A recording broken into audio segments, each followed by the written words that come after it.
Mes prochaines invitées, c'est Mme Gaëtane Corriveau. Et je vais dire bien son titre. Elle est politologue et également du groupe Femmes, Politique et Démocratie. Madame Corriveau, bonjour. Bonjour. Élise Vachon, qui est administratrice. Là, c'est l'Association féministe d'éducation et d'action sociale, mais on connaît ça beaucoup mieux sous le nom de l'AFEAS. Eh oui. Bonjour, Michel. Élise Vachon, bonjour. D'abord, c'est la semaine passée que ça a été annoncé que Montmagny, première ville à adhérer au défi parité plus EDI en Chaudière-Appalaches. Bon, ça veut dire quoi tout ça? D'abord avec vous, Gaëtane. Ouais, ça veut dire beaucoup de bonheur. Oui, je le vois dans votre sourire. Oui, beaucoup de bonheur. Alors, le défi parité plus EDI, c'est la continuité du défi parité de 2017-2020. D'ailleurs, j'étais venue, Michel, ici vous en parler, vous m'aviez invité. Et c'est la poursuite de ce projet-là, mais qui s'intensifie et qui s'élargit. Donc, le défi parité, au départ, c'est d'élaborer des politiques d'égalité, d'adopter des plans d'action avec des mesures égalitaires. Parce qu'il y a un beau mythe qui continue de circuler, que l'égalité est atteinte. Malheureusement, ce n'est pas le cas. L'égalité de droit, oui, elle est atteinte, mais dans les faits, il y a plusieurs inégalités qui persistent et dans différents domaines. Et encore aujourd'hui. Encore aujourd'hui. Encore aujourd'hui. Avec tout ce qu'on fait pour... Oui, il y a des avancées, mais souvent aussi, les acquis sont très fragiles. On peut subir des revers, des reculs, des stagnations. Je prends juste l'exemple de la COVID-19, par exemple. Là. Ça a été documenté que les effets ont exacerbé les inégalités qui étaient déjà là pour les femmes en particulier. Vous connaissez la réalité des femmes. Hein? Pendant la COVID, elles ont été obligées de délaisser leur emploi ou si elles l'ont conservé, elles étaient en télétravail, devaient faire l'école à la maison, etc. Puis pour d'autres qui avaient des conditions plus précaires, un emploi à temps partiel, occasionnel, travailleuse autonome. Donc, il y a eu beaucoup de pertes d'emploi aussi du côté des femmes, de sorte que ça a creusé encore l'écart du côté de l'emploi, par exemple, par rapport aux inégalités. Donc, il y a une relance qui est souhaitée, puis dans la relance, bien, que les femmes essaient de reprendre un peu le terrain qui a été perdu. Mais les inégalités sont persistantes et dans plusieurs domaines. Bon, sur le plan politique, quand on regarde les statistiques au niveau municipal, provincial, fédéral, on voit, par exemple, au municipal, même ici à Montmagny, il y a eu une très, très belle avancée. Lise, comme ancienne conseillère, je pense que tu peux dire, toi, qu'est-ce qui s'est passé en novembre? Je te laisse la parole juste là-dessus. On a eu des femmes au conseil municipal, mais là, 4, c'est une première dans les annales de Montmagny. Effectivement. C'est une autre première. Donc ça c'est sur le plan politique, mais c'est pas comme ça partout. Donc, quand on regarde au niveau des statistiques des mairesses au Québec, ça a progressé de quelques points, à 23 % alors que les femmes sont à 50 % et plus. Hein, ça veut dire qu'il y a 77 % des conseils municipaux qui sont masculins. Alors, il y a du travail à faire sur le plan politique, mais sur le plan économique aussi, comme je le disais tantôt, au Canada, quand un homme gagne $1, la femme en gagne 90. Pourquoi? Alors, il y a des correctifs à apporter. Sur le plan de la justice aussi, l'accès à la justice, même si on dit que la justice est accessible. Quand même, là. Quand même, mais c'est trop lent. Et puis, comme je dis, parfois, il y a des reculs aussi. Donc, il y a encore beaucoup, beaucoup de travail à faire pour atteindre l'égalité de droit. Puis, le défi parité, cette fois-ci, EDI, ça veut dire équité, diversité, inclusion. C'est comme ça qu'on intensifie, on creuse le sillon de l'égalité pour les clientèles qui sont délaissées. Alors, c'est Il y a tellement de questions à poser. Mais d'abord, Lise, votre rôle comme administratrice de la FEAS? Oui, bien, en fait, la FEAS, c'est ça, c'est l'Association féminine d'éducation et d'action sociale durant les 44 dernières années. Et l'année dernière, la FEAS, le mouvement FEAS a changé pour féministe au lieu de féminine.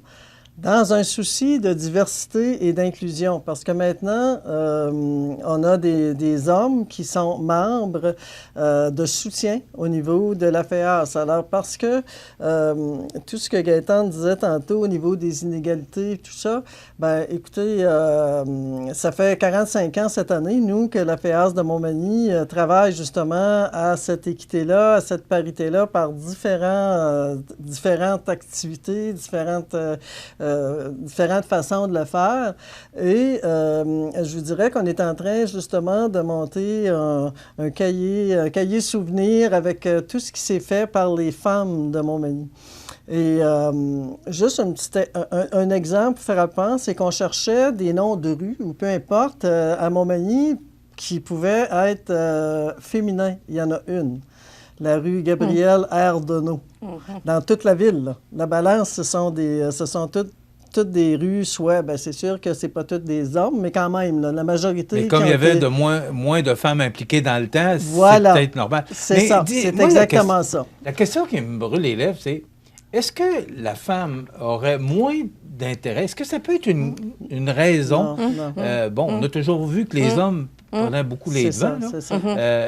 Et souvent, ben, ça pouvait empêcher les femmes. Mais est-ce que les femmes ont moins ce souci-là d'être en avant? La réponse, c'est non. Elles ont beaucoup d'intérêt. Malheureusement, les opportunités ne sont pas là autant que pour les hommes dans l'égalité des chances, là, d'avoir accès à des postes, par exemple. Je prends juste sur le plan politique. On a même vu, par exemple, lorsque des élections au niveau provincial, que les circonscriptions sont convoitées. Il y a des circonscriptions qui sont comme des châteaux forts pour certains partis, et c'est souvent le chef de parti qui décide de la candidate ou du candidat qui va être là. Alors là, lorsqu'il y a certaines circonscriptions où c'est comme perdu d'avance, c'est là où on va inviter les femmes à se présenter. Donc, ça, vous voyez déjà une inégalité dans le traitement. C'est le double standard. Et les femmes, elles sont intéressées. Nous, au groupe Femmes et démocratie, moi, ça fait 13 ans que je suis là. Puis avant moi, c'est créé depuis 1999. On a rencontré et on continue de rencontrer, de former, de préparer des femmes. On a des listes et des listes. Et je fais un parallèle avec la présidente du FMI au niveau international. Elle se faisait poser la même question parce que c'est souvent une raison qui est invoquée, avec raison. Bien, si elles ne sont pas là, c'est parce qu'elles ne sont pas intéressées. Ce n'est pas le cas. Alors, on dit, cherchez dans les bons réseaux aussi. Il y a plein de listes, justement. Venez nous voir, allez voir la FEAS, venez voir le groupe Femmes politique et démocratie. On a des listes de femmes qui sont prêtes à se lancer. Alors ça, au niveau international, c'était la même chose. Elle disait, je vais vous partager mes listes. Vous n'aurez plus à penser que c'est parce que vous cherchez, mais dans vos cercles restreints.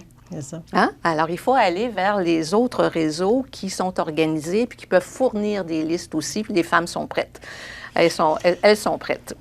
Oui, je vais simplement compléter pourquoi la FEAS de Montmagny, c'est que justement, en 2017, Gaëtane était venu nous présenter le projet de ce moment-là, de Défi Parité, pour nous demander notre appui. Au niveau de la FEAS de Montmagny. Alors, on était d'accord pour appuyer, effectivement. Et finalement, bon, en tout cas, pour des circonstances, quelques circonstances, le projet n'a pas levé à ce moment-là. À Montmagny. À Montmagny. Et dans la vie, on dit qu'il y a des hasards, mais pas tant que ça. C'est plus de la synchronicité, je dirais. Parce que cette année, moi, je suis rendu au provincial, à la FEAS provinciale. Et Gaëtane est venu présenter le projet à la FEAS provinciale. Alors là, comme j'étais là, sans qu'on le sache, là, pour ça je parle de synchronicité, là, on s'est rendu compte que la FEAS provinciale ne pouvait pas prendre ce projet-là comme tel. Par contre, moi, ça m'a allumé des lumières et j'ai dit, bon, OK.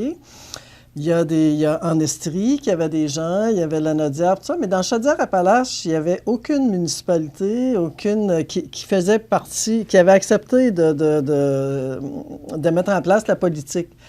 Ce qui fait que moi, j'ai dit, bon, ben OK, on va aller voir la ville de Montmagny, qui est la première dans Chaudière-Appalaches et qui a accepté quand même facilement de... Et il y a 4 femmes qui siègent au conseil municipal. Ça donne un bon coup de main aussi, hein? Oui, ben c'est ça. C'est sûr que ça aide.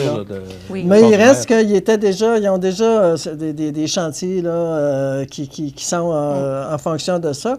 Mais nous, comme je disais tantôt, ça fait 45 ans qu'on travaille sur la partie égalité, équité, tout ça. Et là, il y a le DI qui s'est ajouté, c'est-à-dire la diversité et l'inclusion.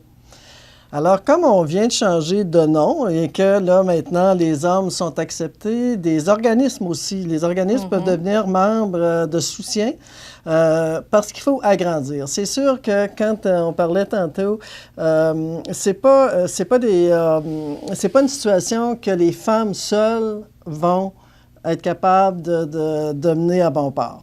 Vous l'avez dit, Michel, est-ce que les femmes ont de l'intérêt tant que ça? Tout ça, les gens se posent des questions. Ce qu'il va falloir faire, c'est qu'il faut que la communauté, hommes, femmes, peu importe, s'unissent pour justement, je dirais, faire sauter les barrières, peut-être pas tant que ça, mais au moins que tout le monde puisse parler le même langage à ce niveau-là. Et c'est de plus en plus facile. Concrètement, parce que le temps passe vite, oui. C'est quoi? Le plan d'action est quoi, là? Bon, alors, je reviendrai au défi 1, par exemple, défi parité, où on a fait le projet déjà dans la capitale nationale. On était en Estrie, en Montérégie, dans l'Outaouais. Défi parité plus EDI, comme je disais, on élargit le projet. Moi, je souhaite qu'au Québec, là, il y a 89 MRC, que toutes les MRC adoptent une politique d'égalité, puis 1110 municipalités ou 1104 selon la source première. Donc, de sorte qu'éventuellement, si on se mettait tous ensemble, effectivement, bien, on peut instaurer une culture d'égalité. Alors, ça, c'est des beaux principes. Hein? On en est pour les valeurs essentielles, l'égalité, l'équité, l'inclusion. On est rendu là. Mais concrètement, là, il faut passer justement des belles paroles au plan d'action. Alors, ce qu'on a fait dans la première mouture du défi parité 1 pendant 3 ans, élaboration de politique et adoption de plans d'action. Et dans les actions qui sont concrétisées, qui vont être mises en place durant la période de la politique. Donc, ce sont des actions qui répondent aux besoins des personnes qui ont exprimé leurs besoins par rapport à certaines inégalités, par rapport à certaines difficultés d'accès, par exemple. Alors, je donne des exemples. Si, par exemple, une mère monoparentale, c'est ça, une mère qui a des enfants qui est monoparentale, puis souhaite accéder, par exemple, aux services de loisirs, mais les horaires ne fonctionnent pas, question de garde, etc. Donc, c'est d'aller vers la ville et d'aller voir la direction des loisirs pour dire est-ce qu'on pourrait avoir un assouplissement dans les horaires, un élargissement des horaires qui répondent, par exemple, aux besoins qui ont été exprimés. Ça, c'est un exemple. Des accès physiques sur des lieux physiques aussi. La difficulté, par exemple, de personnes qui sont handicapées à avoir accès à certains lieux publics, là où la ville offre des services, pour que les services qui sont offerts à la population couvrent l'ensemble des besoins de la population. Puis on voit bien que Montmagny change de visage aussi, ça se diversifie aussi à Montmagny. Hein? On ne rencontre pas seulement des personnes de notre couleur. Et bon, alors, il y a une ouverture aussi qui doit se faire, et ça se fait bien à Montmagny. Oui. Alors, là, pour la deuxième mouture, moi, je disais, j'espère que Montmagny va emboîter le pas. La ville de Montmagny, j'y habite depuis 47 ans. C'était mon souhait. Donc, quand j'ai présenté le projet au ministère, où est-ce que vous allez aller, Mme Corriveau, cette fois-ci? Dans quelle région? Bien, j'ai ciblé, moi, Chaudière-Appalaches. Ensuite, la Naudière n'y était pas. On s'en va à la Naudière. Alors, il y a 17 régions au Québec. Alors, avec le défi parité, on pénètre là, de plus en plus le territoire québécois. Puis moi, j'en suis ravie. L'accueil qu'on a eu, hein, Lise, quand on est allé présenter le projet à M. le maire, là, qu'on remercie à 2 mains, puis aux conseillères et aux conseillers qui vont siéger sur un comité que Lise va présider. Alors, Lise va inviter les gens de la population de certains organismes qui sont touchés par les clientèles là, souhaitées. Donc, que ce soit les femmes qui sont en personnes handicapées, minorités visibles, communautés culturelles, etc. Donc, qu'elles viennent s'asseoir au comité de Lise. C'est Lise qui va pouvoir les guider, les orienter vers des actions concrètes. Et rapidement, Michel, juste pour dire que sur le comité, c'est un comité mixte. On a la chance d'avoir un conseiller aussi. Donc, c'est Marc Langlois. Marc Langlois. Donc, Mme Nancy Gauthier aussi de la ville. Là, oui, c'est ça. Donc, pour nous, là, déjà là, c'était une réussite en partant parce que c'est ça, on a fait allusion tantôt qu'il y avait 4 femmes maintenant au conseil municipal, tout ça, mais sauf que sur le comité, ben, on a la chance aussi d'avoir Marc Langlois qui fait que c'est un comité mixte et on a les deux côtés. Quand j'ai dit là, de plus en plus, oui, le féminin, on a peut-être la parité à travailler encore, pas peut-être, sûrement, mais il reste qu'il y a de plus en plus d'hommes aussi qui sont monoparentales, qui ont la garde des enfants, qui ont des réalités, que la conjointe, finalement, travaille plus à l'extérieur, peut-être au niveau des heures, tout ça. Alors, c'est pour ça que je disais, c'est un défi de communauté. Ce n'est pas uniquement pour les femmes. Moi, je salue ce que vous faites et j'aimerais ça que vous nous teniez au courant. Ah oui. Avec plaisir. Gaétane, vous étiez venu nous en parler du défi parité dans le temps. Là, on y rajoute un plus, là, avec EDI aussi. Oui. Mais moi, j'aimerais ça que vous nous teniez au courant, la population aussi, savoir comment ça se passe. Est-ce que ça se passe comme vous le voulez? Malheureusement, on n'a plus de temps, mais j'aimerais ça qu'on puisse faire un suivi puis avoir... Oui. Et là, ce qu'il faut ajouter au comité mixte d'égalité EDI, c'est que là, la Ville est bien représentée, l'administration de la Ville également, mais il faut penser que là, on va vers la société civile. Donc, on va aller vers les organismes de la société civile qui représentent les besoins des personnes qui sont justement en situation de difficulté.